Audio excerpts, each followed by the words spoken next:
My fiancé asked me not to wear white to our wedding, and at first, I thought he was joking. When I realized he was serious, I almost got a panic attack. Have you ever seen I Love a Mama's Boy?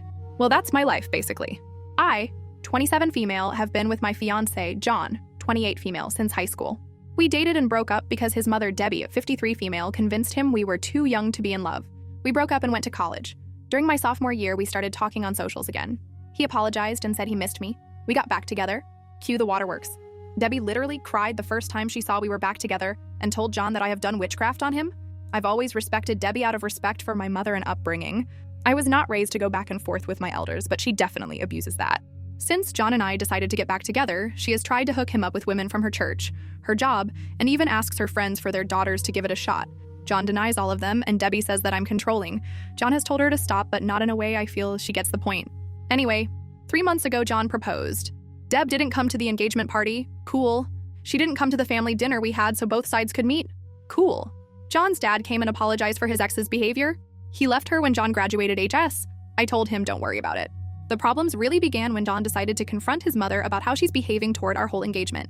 This turned on the light bulb in his brain, as he's always tried to ignore it and tell me to ignore her. She gave him a sob story about how she got pregnant with him before marriage and never really got to have a wedding, and this is triggering her. She had a shotgun wedding at the courthouse. He asked her what she needed to feel comfortable, and she responded that if she wore white and I wore a soft pink or lavender, she would feel comfortable. My fiancé, for some reason though, this was a fair compromise. He also said, not asked, that his mom could walk me down the aisle so she can get her moment in her dress. I told him absolutely not, and we got into an argument about it. I told him that it's insane that he would argue with me to defend his mom's honor, but wouldn't do the same the other way around. He accused me of being petty and selfish. It was bad. We both have agreed to cool off, but by how heated it got, I could tell we both almost agreed to call it off. Now we're in a weird space, and I love John, but now see how much he lets her impact our life. I just imagine her sitting at home with this evil grin, knowing she's ruining my relationship with John, and he's just putty in her hands. I think I should just call off the wedding. AIO? Or is it just a color? Update 1. Not sure if this is the update everyone wanted, but this is what happened since my last post. I laid out a couple of talking points that I couldn't articulate over the rage. I met up with John after work at home. I was at the gym letting off steam. We spoke on everything and made plans to speak to his mother. John came home remorseful. He told me he was anxious about it and brought it up to a coworker friend about how I don't want to comprise. Apparently his friend, God bless his soul, went off on him about him being cringy. This angered me. So when I say it, it's a problem, but another man tells you, and now you see the other side. I brought up my talking points. Him being easily being manipulated. This was also proved when I said he would listen to whatever another man said before his partner. Even though his friend agreed with me, it hurt that he didn't listen to me. His mom going out of her way to break us up with this silly request. He was way more open to this theory now, knowing how cringe he looks, even telling this situation to someone else. I compared it to a father removing a bride's wedding garter. He got the point. Him agreeing to his mom's crazy request before even talking to me. He claimed he didn't, that he told her he'll see how I feel about it and just brought it up to me. I asked why did he not see that his mother, walking down the aisle on his wedding day, was extremely creepy. He said it's just a dress in his eyes. He just didn't want his mom to miss the wedding. I told him there will be no wedding if he doesn't straighten up. He said he understood. Me showing him how blatantly obvious it was she hates me. She didn't even ask to wear white alongside me, which is still weird, but that I don't wear white at all as if I'm some impure whore. Thanks Reddit, because I wasn't even thinking of that one. He said he didn't see it that way. He just knew she hasn't been showing up because she said seeing me in white hurts her. So I said, do you not hear your own mom saying she wants to be the bride herself?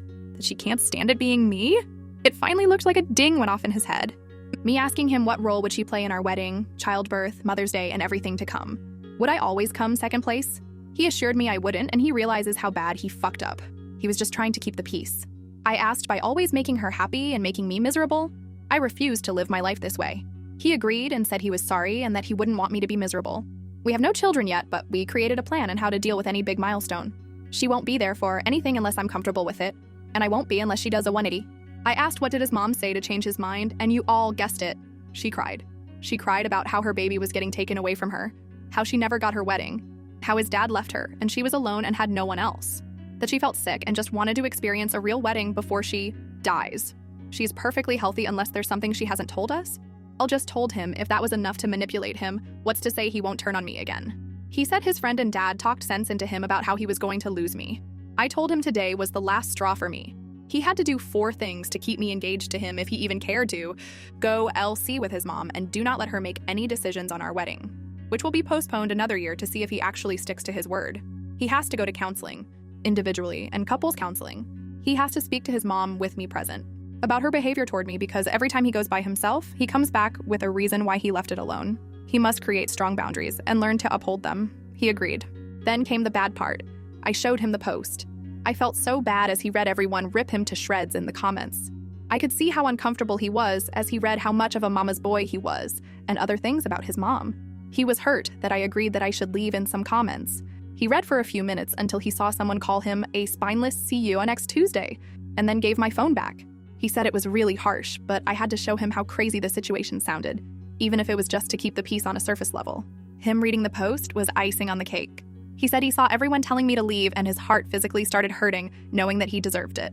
We called his dad, who I'm no longer calling future FL, because I will call this wedding off tomorrow if he doesn't have my back when we speak to his mom. John's dad, Dan, who I'll name since he's in big part of this update. Dan also read John the riot act again. He was relieved John decided to get his act together. We agreed to go to Deb's house tomorrow with Dan and John's aunt. My dad is tagging along. John has said he will tell his mother that she can't under any circumstances make our wedding about her. He also said if she does cry or try to guilt trip him, he will tell her he's going NC. I feel terrible as getting a man to stop talking to his mother isn't something I ever thought I even wanted. I doubt Debbie will come around, especially not tomorrow with all of us against her. I don't know if John will backtrack as soon as he gets there. I have explained if he doesn't grow a spine, I'm leaving. He either can marry me or marry his mom. But that's my ultimatum. He said he chooses me. We'll see, I guess. This all should make me happy, but I still feel icky. Update 2. Hey everyone, I'm back with the last update. This is a bit long, so buckle up. Some people reached to disrespect me. I honestly don't care if you don't believe my story or find me annoying. But messaging me, calling me names, being disrespectful, and or saying I shouldn't wear white to my own wedding is classless. I won't respond, and I genuinely hope you all get the help you need for whatever trauma makes you that much of an angry person. To all the people who have reached out with positive vibes and advice, thank you so much, you cutie patooties. Anyway, John and I met up after work and we headed to pick up Dan. John's aunt couldn't make it. My dad was meeting us there. I had really bad anxiety. I told Dan and Dad they should give us a few before knocking so she doesn't feel ambushed. They agreed. Here's the part everyone was waiting for. We get to Debbie's. My heart feels like I'm going up the world's tallest roller coaster slowly. John is quiet. We get there and he gives her a firm but respectful "Hey mom." We sit down and John tells her we came to talk to her. She asked, "What's wrong?" John got right into it. He bluntly said to her that her actions toward me for years have been petty. Her not showing up for any of our wedding events was unacceptable to him. He flat out asked her, why does she have a problem with me? I genuinely thought he was going to start with the dress situation. He went for the root of it all. Debbie acted like she had no idea what he was talking about. She has actively tried to get him to cheat, leave me for other women, but in that moment was shocked and doesn't know where this was coming from. She said she has no problems with me and loves me like a daughter. She looked at me like she expected me to talk. But like I said to you all, I wanted to see what John had to say. He asked her to be honest and named all the times he's recalled that she insulted me to my face and behind my back. He mentioned she has also tells him he could do better every time I'm not around. This was news to me, but am I shocked? No. Deb was livid. She genuinely couldn't believe he outed her like that. She starts going off on him, calling him disrespectful and saying he was disrespecting his own mother for an outsider. She kept saying, I know she made you do this. I know she's the one making you disrespect me like this. John was trying to reason with her and get her to calm down. I text Dan and my dad to come in. Once they were inside, Deb became a different person. She was startled as she wasn't expecting them, and then all of the things she was just saying went out of the window. She turned to Dan and my dad and said John walked in and just started yelling at her because of me. My dad looked at me, and I shook my head. No. Once Dan and Dad got in, everything was calmer for a little while. She went back to denying she didn't like me. They all told her that it was obvious, that the dress request was shameful of her. She immediately replied, it's shameful that I won't let her son spend time with her. John said that's not true. At this point, I'm burning inside. I wanted to correct all of her inaccuracies, but I stood quiet. John asked her what's the real issue with OP. Deb starts saying how she knew I was going to be an issue since we were in HS. She said that once John got with me, his grades started dropping, which isn't true, that he stopped making time for family. Also not true, that he once didn't show up to celebrate Mother's Day with her a few times because of my birthday. My birthday is in April, Mother's Day is in May. That once we got back together, he forgot about her completely because I made him abandon her. He goes to her house minimum 3x a week. She said the fact that we had the engagement party without checking how she felt about it was wrong, and all the evidence she needed to see what kind of woman I am. My dad pointed out that she didn't pay for the engagement dinner to have any input on it. Dan asked her was she thinking asking to wear white at our wedding? Why is she so hungry for attention? Her face got red and she went off. She told Dan maybe if he would have properly married her and gave the a real wedding, she wouldn't feel left out. Dan straight up called bullshit and said that she didn't want to have a real wedding even though he tried to convince her. The reason being that her mother told her pregnant brides are tacky. She started crying. I honestly felt bad for Debbie here. Mothers, be nice to your daughters or you'll create Debbies. My dad got everyone to calm down. John finally spoke again and told his mom that he can't keep defending her when she won't even try to respect me. That for his sanity in our relationship, he's going LC. Deb kept crying and said that John can't leave her for dead. She's the only mother he'll ever have. Mothers are forever. Wives are not. I'm not even his wife yet, and I'm already tearing apart the family. He kept going. He told her that we are going to get married. She can't respect me or stop crossing boundaries, she'll get cut off completely. That his visits are dropping down to 1 every 2 weeks and that she needs to call less. She started going off. She knew it. I'm doing something to him. What did I do to her son? I'm a manipulator and a problem. She told my dad he raised a demon. My dad shot back at her to watch her mouth. John kept shouting, "Mom, stop, Mom, stop." But she kept screaming and then she started hyperventilating. Whoever called it, you might be able to see the future. She was gripping John's arm saying she can't breathe.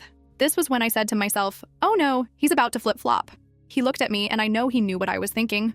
John got her a cup of water, then asked his dad if he could make sure his mom was okay, and asked my dad to take Dan home. Dan and Dad agreed and his mom started crying louder. She literally screamed, "I can't breathe," as we walked out so he could hear her. I felt fucking terrible and I finally spoke. I told John I'm sorry, and I understand if he felt bad. He said he knew she was faking it, but his instincts wanted to run over and make sure she was okay. I asked, "Are you?" He said no, but he looked really sad about it. My dad walked out behind us. My dad has never seen this side of Deb. Neither have I. She's always been catty or shady toward me, but this was insane. My dad straight up told John that his mom needed help with her mental health. John said he's going to talk to his aunt about getting her help. We went home, and John cried. He said he cried because he watched his mom villainize him and tell others that he just walked in and verbally abused her. He said it reminded him of the times he would fight with his dad because his mom would say Dan would just come from work and yell at her for no reason. I guess it was deja vu for him. He was silent after she said that, so I do believe it struck a nerve with him. He decided to go NC for now. I did ask him if he was okay with me posting this part, and he said yes. Before we went to Deb's house, I called a couple of counselors in our area to check availability, and our first couples therapy session is next month. It's a little while away. He called his provider today to check for a therapist within his insurance and got an appointment for himself for the 23rd. The ball is rolling, and John seems like he's on the same page as me. I know this is killing him, though. Dan called us and let us know he got Deb to calm down. He said he spoke to her as best as he could about her harming her own relationship with John, but she didn't want to hear it. Thank you, Reddit. I really didn't expect this to blow up like this. The advice and well wishes I got from this was so overwhelming in a great way. While I should be happy, something about it all just makes me feel down. I hope that Debbie gets better and we can one day have her in our lives. Something about that comment about her mother made me hurt for little Debbie. Hopefully one day I'll get to hear her stories. And now I'm going back to my regular life, and hopefully I won't ever have a dramatic update for you guys ever again.